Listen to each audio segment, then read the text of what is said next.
Anyway, the shitheads at Konami were on hand with a lot of Silent Hill 2 Remake to show off, and I mean a lot. The hugely revealing amount of gameplay coupled with promotional material stressing just how faithful the remake is seems to suggest Konami is well aware people are skeptical of Bloober Team's involvement and want to assure us that Bloober isn't going to bloober all over it. I find that bit entertaining. It was, in fact, the best part of the presentation. I can't say enough bad things about Bloober Team, as evidenced by the fact I've taken regular shots at them and did an entire video where I tried and failed to say enough bad things about them. In fact, rather than retread my every problem with Bloober Team, let's revisit it with a quick look back at that video lest I piss myself off too much about their hack fuckery.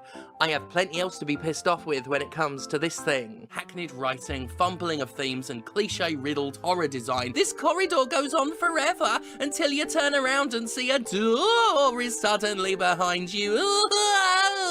Bloober Team's horror output is tropey, hokey, and often indistinguishable from the laziest horror efforts squirted daily onto Steam. At worst, the studio is forever fumbling its ill-advised attempts at tackling themes of mental illness, abuse, and trauma. To call the studio's uneducated narrative missteps problematic is to truly undersell how atrocious its writing can be. At this point, I dread to think how the more overtly sexual monsters are going to be handled. How is the team that once suggested trauma victims ought to kill themselves and nonces deserve sympathy going to render something like The Abstract Daddy, or portray that scene with Pyramid Head? I'm imagining it will be lurid, sensational, and pathetic, but perhaps it's not fair to prejudge something based on the entirety of the developer's previous output. Maybe this time they'll handle sensitive themes well. Oh, never mind. James is wearing a funny dog head referencing a joke secret ending because memes! That's not gonna look fucking terrible when juxtaposed against Angela reliving the horrors of her sexual assault, but like I said, we'll get to the game's triple anus.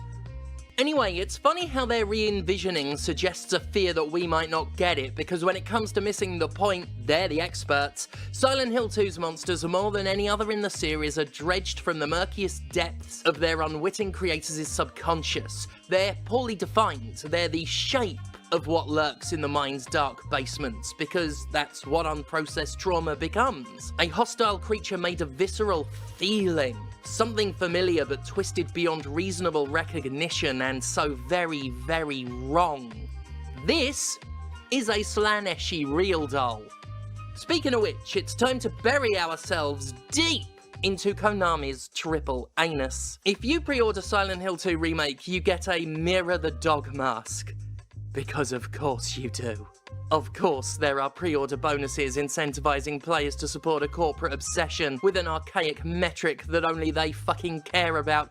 Of course, a modern remake contrasts the original with desperate and tacky monetization to serve as a sad reminder that the state of modern video games is depressing and completely robbed of fucking dignity. And of course, it completely undermines the whole fucking point of the thing. I'm not the first to point out the borderline offensive contrast between Silent Hill 2's themes and a guilt-ridden widower wearing fucking memes on his head. In fact, seeing a tweet depicting Angela Orozco's haunting final scene with James in his stupid dog helmet is how I found out about the pre-order bonuses in the first place. I'm not the first to point it out because it's a fucking good point. Silent Hill 2 delves deep into subject matter that includes, but is not limited to, terminal illness, child abuse, rape and other sexual trauma, trauma in general, and suicide. It's my favourite game next to Bloodborne for a reason, because it's cruel, morbid, angst-ridden, and all the better for it. Its thematic resonance and carefully paced atmosphere of creeping dread is the darkly beautiful difference between horror and psychological horror. It's one of the most mature and considered horror games in video games, and for some people who play this,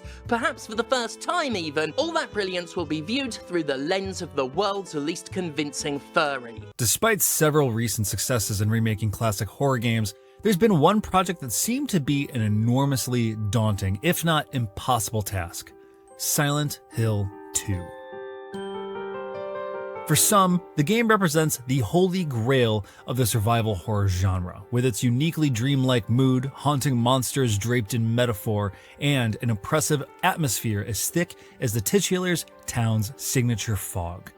Depending on who you ask, Bloober Team has either been auditioning for the reins to the series or liberally cribbing from it for years with games like Layers of Fear and The Medium. Now, in cooperation with Konami, all that groundwork has led to the team's remake of Silent Hill 2, and the end result is a meticulous, loving, and stunning recreation of one of horror's most significant efforts. By staying true to the original game in extremely important ways and taking calculated risks born from an understanding of the source material, all while being supported further by some of the game's original brain trust, Bloober team has done what was reasonably considered near impossible.